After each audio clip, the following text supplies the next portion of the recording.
Several celebrities have called on the British government to rethink its asylum policy.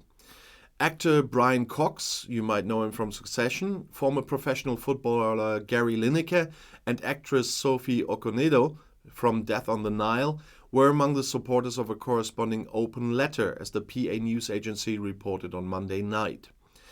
Our government is still attempting to exile people fleeing persecution to Rwanda, even though the country's highest court has ruled this unlawful, the letter said. Tens of thousands of people are currently having to hold out and wait until their application for refugee protection is processed. The letter calls on all parties to agree on a new fair plan that also takes Britain's obligations under international law into account, as the PA quoted. The current system is ruthless, chaotic, and costly. The Conservative government is taking a tough line against migrants. A deal has been made for people who came to Great Britain irregularly to be sent to Rwanda without an asylum application being examined and regardless of their actual origin. They should then apply for asylum there, and there are no plans to return to Great Britain. The government wants to deter migrants from making the dangerous journey across the English Channel in small boats, and so far the project has failed in the courts. Prime Minister Rishi Sunak's government now wants to address concerns with commitments from Rwanda and new legislation, and this will be discussed in Parliament today when I'm filming this.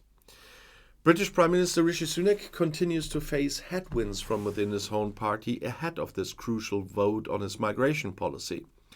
The previous Minister of State for Migration, Robert Jenrick, followed up his resignation this week with a guest article in the Telegraph newspaper. Migrants were not sufficiently deterred by the planned improvements to a deal with Rwanda, is what he criticized in the text that appeared in Saturday's edition.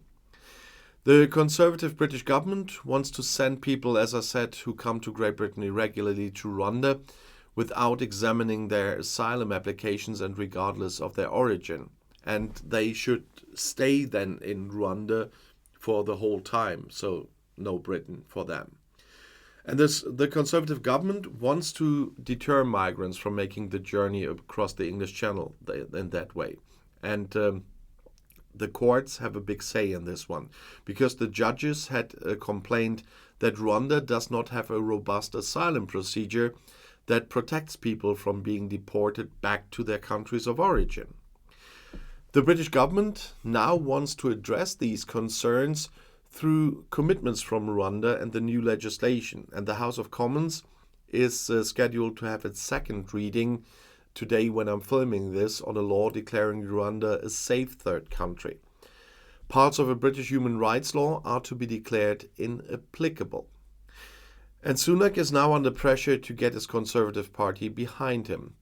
While more moderate voices are critical of the plans, some say they do not go far enough even, and allowing individuals to raise personal circumstances against deportation to Rwanda invites people to invent reasons for delay, as Jenrick criticized. The opposition Liberal Democrats are also calling for an inquiry into the cost of the deal. The government has so far transferred £240 million to Rwanda for this pact. It is a persistence that is probably unparalleled, and despite those several court rulings rejecting the UK's plans to outsource asylum procedures to Rwanda as unlawful, the British government is still sticking with it. Those seeking protection will have no protection at all in the end. If they don't have the appropriate documents, they are just flown to the East African country and will be left there. And the idea is to live in Africa instead of in Europe. Because one thing is clear, a return to Great Britain is not included in this deal. And the British government wants to reduce immigration as well by more than a third with stricter visa rules and this agreement with Rwanda. The deportation deal, the first plans for which the United Kingdom and Rwanda presented in April 22, is highly controversial. The UN Refugee Agency and human rights organizations see this as a violation of the Geneva Refugee Convention because people are being forcibly brought to Rwanda. And the first plane was supposed to fly a group of asylum seekers to Rwanda in June 2022 and was stopped by the courts shortly before departure. And since then, the case has been heard in various courts. And in November now, the Supreme Court in London unanimously rejected the plan, citing constitutional deficits. The plan is unlawful under national and international law, and there are concerns that Rwanda could deport asylum seekers to regions where they could be persecuted. And accordingly, Rwanda was classified as an unsafe third country. As soon as the verdict was pronounced, the Great Britain's Prime Minister Rishi Sunak announced that he still wanted to finish the plan, human rights laws or not.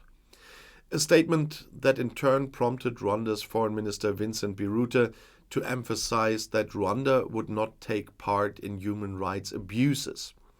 A confession with an aftertaste, because the East African country is not exactly known for dealing squeamishly with critics of the regime.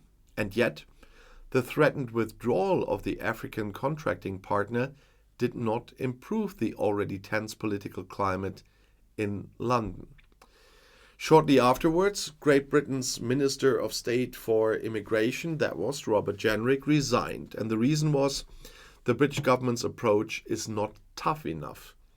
And on Tuesday, Rwanda and Britain signed a new treaty that Sunak said was no longer legally challengeable. The background is a draft of an emergency law submitted by the British government that undermines essential parts of the Human Rights Act. That is a law that stipulates compliance with the European Convention on Human Rights in the case of Rwanda. And this step goes too far for critics, but not far enough for Jenrick. The cracks that run through the splintered Conservative Party are now once again widely visible. Speculation that Prime Minister Sunak could be challenged in his office is increasing again. And the son of Indian immigrants who previously lived in East Africa has made it his goal to turn away those seeking protection, no matter how he does it. The saying, "stop the boats," sometimes adorns his lectern at public appearances. And despite all assurances, it is unlikely that Rwanda will withdraw from the agreement, because they did another one now. And the British Home Office recently admitted that it had transferred an additional 100 million to Rwanda. That's why I said it cost 240 million, because originally it was just 140 million pounds. And another 50 million pounds are still outstanding, and the total cost of 290 million pounds, more than double the original estimate. But if you want to get some refuge from politics, I know this is a kind of a mean wordplay right now, I just realized, you might have seen the banner in the recent videos, and that is my newest channel, which is doing really well. And that was supposed to be my escape from politics until a friend of mine said, "Oh, you're explaining so much to us and you're helping us so much.